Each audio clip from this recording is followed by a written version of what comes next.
आप सभी को मेरा नमस्कार। जैसे कि आज आप सभी को विदित है कि पिछले 4 दिन से जो है हमारे नर्सिंग भाई-बहनों का जो है धरना प्रदर्शन चल रहा है देहरादून में। जहाँ पर कि उन्होंने एक रैली भी निकाल रखी थी, लेकिन पुलिस वालों ने उन्हें वहाँ से विद्रोह किया उनकी रैली का। और उसके बाद उन्होंने जो है एकता विहार में जो है वो उन्होंने अपना धरना प्रदर्शन जारी रखा। और जिसको देखते हुए आज सुबह जो एक शर्मसार घटना हुई है हमारे नर्सिंग ऑफिसर्स के साथ, वो बहुत ही दुखदाई है, बहुत ही शर्मनाक है। क्योंकि जब आज हमारे जो नर्सिंग भाई-बहन हैं वो सीएम आवास पर अपनी माँगों को लेके, अपनी बातों को लेके जा रहे थे, तो पुलिस ने उन्हें रास्ते में फिर से रोका और झड़प हुई। और जो एक हमारी नर्सिंग ऑफिसर जो हमारी बहन हैं, उनके ऊपर हाथापाई करी एक लेडीज़ पुलिस ने, जो कि बहुत ही शर्मसार है और हर उस लड़के के लिए शर्मसार है जो एक लड़की होकर के एक दूसरी लड़की के ऊपर जो है वो हाथ उठाते हैं। अगर आप पुलिस ऑफिसर हो तो हम भी ऑफिसर कहलाते हैं। बहुत ही शर्मसार है ये, बहुत शर्म की बात है उत्तराखंड सरकार के लिए कि आप हमारे मित्र होते हुए भी हमारे साथ शत्रुता का व्यवहार कर रही हो। हम सिर्फ़ एक आवाज़ बताने गए थे, अपनी आवाज़ जो है सीएम सर तक पहुँचाने गए थे कि हमारी माँगों को पूरा करो।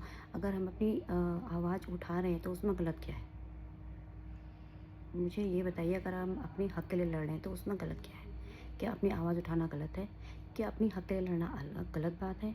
जब इतने सालों से अगर इतिहास के पन्ने पलटकर अगर हम देखते हैं यूपी टाइम से, उत्तर प्रदेश के टाइम से, तो जब भी नर्सिंग स्टाफ की ट्रेनिंग हुई है, तो हर नर्सिंग स्टाफ को जो है सीनियरिटी बेस पे, मेरिट बेस पे जो है पोस्ट किया जाता है हर सरकारी हॉस्पिटल में। तो अब ये नियम कहाँ से चेंज हो गया? और मुझे नहीं लगता कि जब से उत्तराखंड बना है तब से कोई नर्सेस की जो है वैकेंसी निकली हुई थी। 2011 में मैं ट्रेनिंग में थी। मैं खुद गवर्नमेंट से ट्रेनिंग इंस्टीट्यूट से नर्सेस का कोर्स करी हुई हूँ। और जब मैं ट्रेनिंग में थी, शायद उस टाइम पे बैकलॉग की पोस्ट निकली हुई थी। उसके बाद जब मेरी ट्रेनिंग कंप्लीट हो गई थी 2016 में, तो उस टाइम पर भी बैकलॉग की पोस्ट निकली हुई थी। शायद उसके बाद कोई पोस्ट नहीं निकली। उसके बाद 2020 में अगर पोस्ट निकलने की बात होती है तो उसमें पेपर कभी कैंसिल, कभी पेपर, कम से कम 2-3 बार ही हम लोगों ने फॉर्म भरा। और उतनी बार हमारे जो पेपर हुए थे उसके बाद कैंसिल हुए, पेपर हुआ नहीं। उसके बाद जो है फिर 2 साल पहले जो है सैलरी बेस पे पेपर हुआ। तो मैं सबसे मेन ये कहना चाहूँगी गवर्नमेंट से कि आप अगर जॉब दे नहीं रहे हो, आपको अगर जॉब में लगाना नहीं है किसी को, तो आपने ट्रेनिंग इंस्टीट्यूट क्यों खोल रखे हैं? क्यों देहरादून में चंद्रनगर में नर्सिंग स्कूल है? क्यों नैनीताल में B D Pande school of nursing है? क्यों आप ट्रेनिंग करें? क्यों इतने प्राइवेट जो है इंस्टीट्यूट खोले जा रहे हैं वो? हर जगह पे आपका जीएनएम, एएनएम, बीएससी नर्सिंग हो रहा है हर जगह पे। क्यों? मुझे वो जवाब चाहिए कि आप जब जो आपको जॉब देनी ही नहीं है तो आप क्यों ट्रेनिंग करा रहे हो? क्यों हमारा भविष्य अंधकार में डाल रहे हो? हर कोई लड़की चाहती है चलो कि मैं एक अच्छे प्रोफ़ेशन में जाऊँ, मैं लोगों की सेवा करूँ। हमने भी कसम खाई थी, हमने भी ट्रेनिंग करी है कि हम भी सेवा करेंगे, लेकिन सेवा के साथ-साथ हर किसी को अर्निंग चाहिए। तो उसमें गलत क्या है? आज तक हर जगह पे सीनियरिटी बेस पे सिलेक्शन हुआ है नर्सिंग स्टाफ का, तो हमारे टाइम पे ऐसा क्यों? क्यों हम पेपर हमारा कंपटीशन आप किसी बच्चों के साथ कर रहे हो।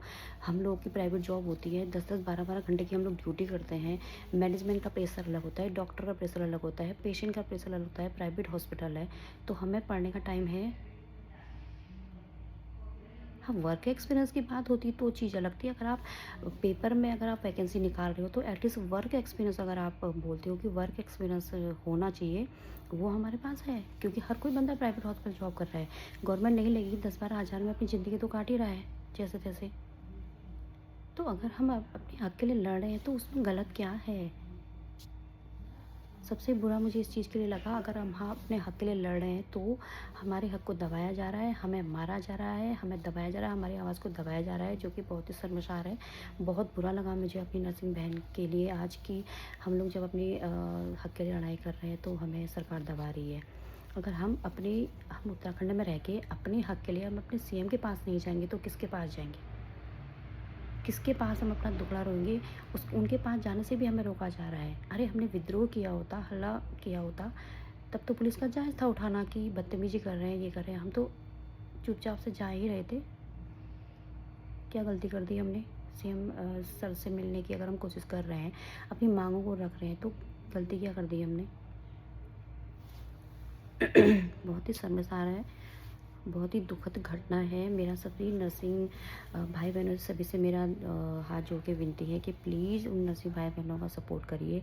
और मैं उन सभी से उम्मीद करती हूँ और हाथ जोड़ के विनती करती हूँ कि देखिए आप हमारा सपोर्ट करिए।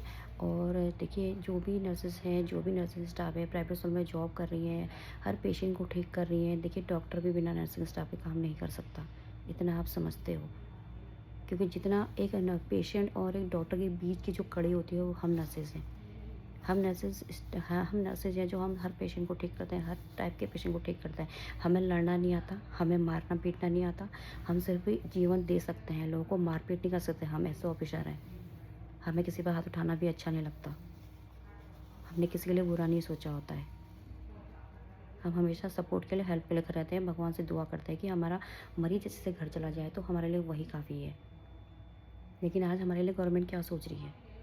बाहर के लोग आके यहाँ पे जॉब कर रहे हैं, सालों से जॉब में लग गए हैं, और हम उत्तराखंड के वासी होके हमें जॉब नहीं मिल रही है। कितने दुर्भाग्य की बात है कि हम यहाँ के निवासी होने के बावजूद भी हमें यहाँ पे जॉब के लिए भटकना पड़ रहा है, हमें मार खानी पड़ रही है, हमें रातों को भूखा रहना पड़ रहा है। उस माँ को भी तो देखिए ना। मैं मीडिया का भी बहुत ही आभारी हूँ कि वो जो है अपनी मीडिया के द्वारा जो है सभी को ये समाचार संदेश दे रहे हैं कि उन माँ को भी देखिए, जो बच्चे भी नारा लगा रहा है, वो छोटा सा बच्चा भी नारे लगा रहा है कि मेरी माँ को इंसाफ दो। उस बच्चे का भविष्य क्या है ये सोचिए ना। जो छोटे छोटे बच्चे लेके वहाँ पे धरना प्रदर्शन में आ रही है, उन लेडीज़ पे तो तरस खाइए। मैं आप सभी से, मैं पूरी जनता से, पूरे उत्तराखंड की जनता से मैं अनुरोध करना चाहूँगी, प्लीज़ सपोर्ट करिए। उन नर्सिंग स्टाफ में आपकी बहन भी है, आपकी माँ भी है, आपकी दोस्त भी है, आपकी भाभी भी है, आपकी दीदी भी है। हर वो रिश्ता जुड़ा हुआ है उस नर्सिंग स्टाफ से, हर उस लड़की से जो आपके घर में रिश्तेदार हैं। तो प्लीज़ उनका सपोर्ट करिए। मैं हर एक संस्था से अनुरोध करना चाहूँगी कि प्लीज़ हम लोग का सपोर्ट करिए। आपका सपोर्ट ही हमारा आगे का बढ़ने का रास्ता है। और मैं अपनी नर्सिस भाई बहनों को हमेशा साथ रहूँगी और हिम्मत होगी। आप हिम्मत मत हारिए, हमारी जीत पक्का होगी। बस सपोर्ट की आवश्यकता है। जो जहाँ है आप प्लीज़ सपोर्ट करिए हर नर्सेस भाई बहन का। जो भी नज़दीक है, जो भी आने की कगार पे है, वो आ सकता है। अब जो नहीं आ सकता उनकी मजबूरी है, लेकिन छोटे छोटे बच्चों को लेके भी लोग वहाँ आए हैं, जिनको देख के बहुत बुरा लग रहा है। और मैं सभी से उम्मीद कर सकती हूँ कि हमारे लिए जीत पक्का होगी। तो प्लीज़ हिम्मत मत हारिए, सपोर्ट रखिए, एक दूसरे का धैर्य रखिए। ऊपर वाला सब देखता है, लेडीज़ की आवाज़ में बहुत दम होता है। और जो भी हमारे साथ गलत करेगा वो खुद भुगतेगा। क्योंकि कोई भी माँ, कोई भी बहन, कोई भी अगर आंसू लेके जा रही है उस दरबार में, तो वो खाली हाथ तो नहीं आएगी। इसलिए मैं उत्तराखंड सरकार से भी ये निवेदन करना चाहूँगी कि प्लीज़ सीनियर बेस पे जो है नर्सिंग स्टाफ को दीजिए, वरना जिन लोगों की एज लगी है उसमें उनकी क्या गलती है? बहुत सारे लोगों की जो है एज चली गई है, उसमें उनकी कोई गलती नहीं है। प्रॉपर वो काम कर रहे हैं, प्राइवेट हो चाहे कॉन्ट्रैक्ट हो, वो लोग काम कर रहे हैं, अपनी सेवाएं दे रहे हैं। जब कोरोना हुआ था तो कोरोना काल में भी सबसे पहले स्टाफ नर्सेस को रखा गया था आगे से, क्योंकि डॉक्टर नहीं जाता आगे उस समय जाता है स्टाफ। ज़िंदगी स्टाफ जो होते हैं, हम लोग पढ़ाई करते हैं, इसका मतलब ये नहीं होता कि हमारा अगर पेशेंट इमरजेंसी में आ रहा तो हम हैंड वॉश के स्टेप सीखें, ग्लव्स पहने। कई बार हम नंगे हाथों से भी काम कर लेते हैं। हमें ज़रूरत नहीं होगी, हमें ये नहीं लगता कि हम ग्लव्स पहने अपने 4 स्टेप करें, 6 स्टेप करें और तब हम जाके हम पेशेंट को देखें। तब तक तो पेशेंट जा चुका होता है।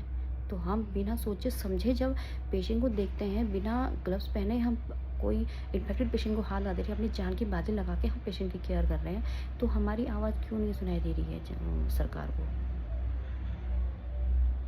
क्यों हमें ऐसे मजबूर कर रखा है दर-दर भटकने के लिए?